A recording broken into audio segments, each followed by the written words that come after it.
tuduhan-tuduhan asumtif tanpa bukti, ya, dan tidak menunjukkan sikap kenegarawanan. Ya. Oke, selamat berjumpa kembali di channel Aktual TV ya, yang dimana kali ini saya akan menyampaikan bahwa ada respon dari Wakil Ketua TKN Prabowo Gibran, yaitu Habibur Rahman, yang mengatakan adalah respon pihak kalah yang paling brutal seperti itu. Kenapa demikian? Karena mereka paslon lainnya, paslon 01 dan 03 itu masih tidak mau mengakukan kekalahan, masih menuduh atau menggugat kepada pihak Mahkamah Konstitusi bahwa ada kecurangan seperti ini, ada intimidasi seperti ini, ada yang mengatakan bahwa kekuasaan disalahgunakan seperti itu. Nah, ini dibantah secara keras oleh Habibur Rahman sebagai Wakil Ketua TKN Prabowo Gibran. Nanti kita sama-sama menyimak ya, kita sama-sama simak bagaimana tanggapan Habibur Rahman sebagai Wakil Ketua TKN Prabowo Gibran seperti itu. Mari kita simak bersama videonya seperti itu ya. Prosesnya nggak benar, potensi harus ya, katanya hasil prosesnya itu tidak benar. Ya, saya langsung bicara aja ya, nggak perlu deliver lagi.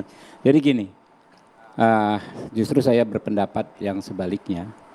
Ini adalah respon pihak kalah yang paling brutal selama pemilihan umum Indonesia, ya.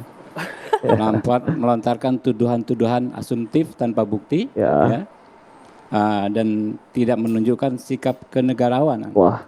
Ya, bahkan ketika ada pimpinan partai politik menunjukkan sikap kenegarawanan dari kalangan mereka sendiri, dicaci ramai-ramai seperti Pak Surya Paloh. Oke. Saya mau komentari soal tuduhan-tuduhan tersebut dalam konteks sebelumnya Bapak Surya Paloh itu secara tidak langsung sudah mengakui dari kekalahan Anies Baswedan, meskipun tuduhan tersebut Pak Surya Paloh mengusung Anies Baswedan di Pilpres 2024 dan sebagainya. Menurut saya itu omong kosong semua. Karena namanya bansos memang hak rakyat yang diberikan jauh sebelum pemilu dan tetap harus diberikan, ada apapun masanya. Di masa pemilu pun tetap harus diberikan. Itu adalah hak rakyat yang disepakati ya oleh semua partai politik yang ada di parlemen, di mana partai-partai politik itu adalah sebagian pendukung paslon 1 dan paslon 2. Bahkan ya 2023 ya, pihak yang ngotot agar bansos ini tetap ada di tahun pemilu adalah bukan dari paslon 2. Nanti bisa dicek partai politik mana yang ngotot diadakan bansos. Disebut ya. aja Bang. Jangan apa-apa.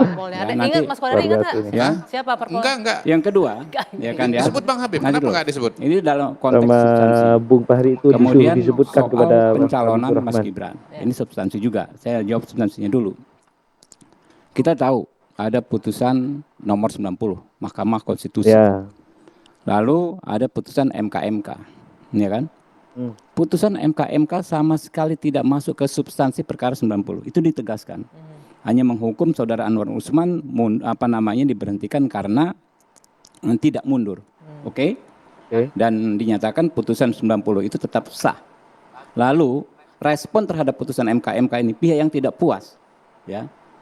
Bahwasanya seharusnya putusan yang 90 itu dibatalkan. Pihak yang tidak puas bersepakat mengajukan perkara baru ke Mahkamah Konstitusi. Jadi menguji materi kembali pasal 169 huruf Q yang sudah dirubah oleh putusan nomor 90. Ya kan? Jadi pasal 169 huruf Q kan tadinya tidak mungkin Gibran maju. Syarat umur. Dirubah oleh Mahkamah Konstitusi perkara 90. Lalu ada putusan MK nggak merubah pasal 169 itu.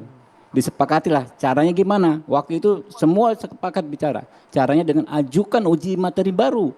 Terhadap apa? Terhadap pasal hasil uji materi. Ini kan hal baru juga. Oke, dilakukan. Apa putusannya? Ditolak. Ya.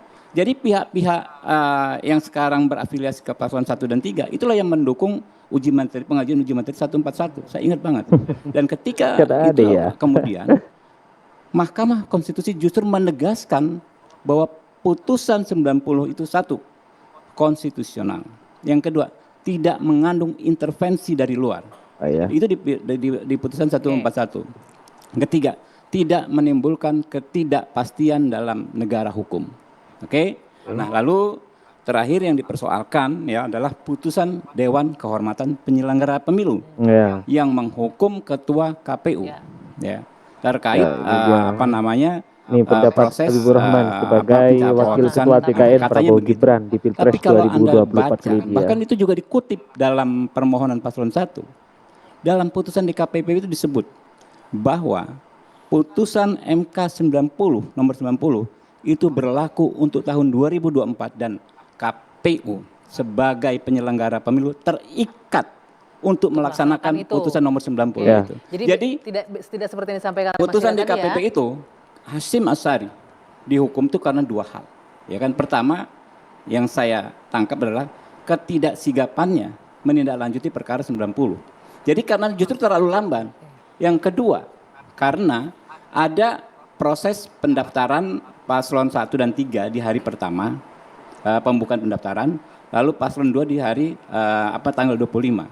Tapi berkas nota penerimaannya di tanggal 27. 3 paslon di 2 tanggal berbeda, di tanggal berkas penerimaannya di tanggal 27.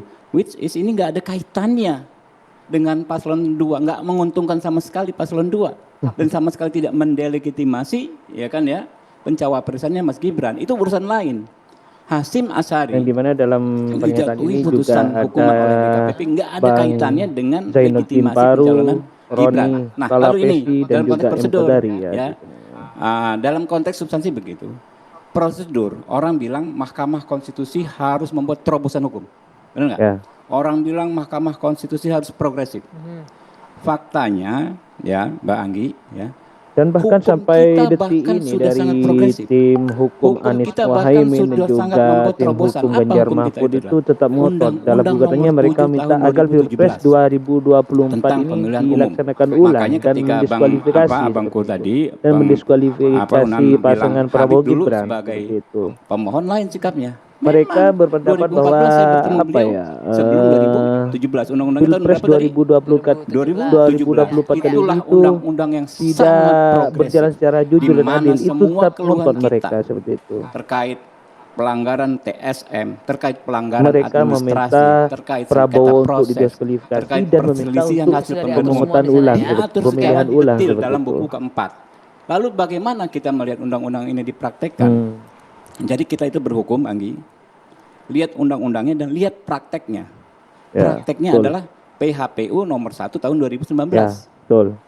Dan di sikap Mahkamah Konstitusi pada PHPU nomor 1 tahun 2019 adalah jelas bahwa Mahkamah Konstitusi itu hanya mengadili hasil.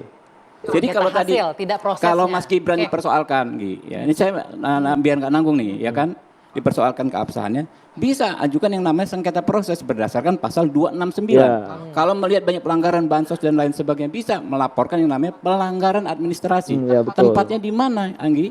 Tempatnya di Bawaslu. Tidak di MK. Bukan Jadi salah di MK, tempat nih judulnya. salah kamar. Oke, Ya. saya minta tanggapan Bang Paru dulu. Ini salah kamar katanya. Ini respon paling brutal dari pihak yang kalah.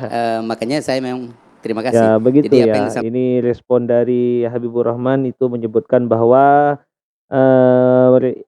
dari gugatan-gugatan atau respon-respon dari pihak yang sudah kalah, yaitu khususnya untuk paslon 01 dan 03 itu Habibur Rahman menyebutkan itu adalah salah satu respon yang paling brutal sepanjang sejarah politik atau sepanjang sejarah demokrasi di Indonesia seperti itu. Ya, mungkin itu yang saya bahas untuk kali ini ya. Jangan lupa untuk tetap ikuti channel Aktual TV agar kalian tidak ketinggalan info-info seputar Pilpres 2024 kali ini ya. Terima kasih. Salam politik, salam sejahtera.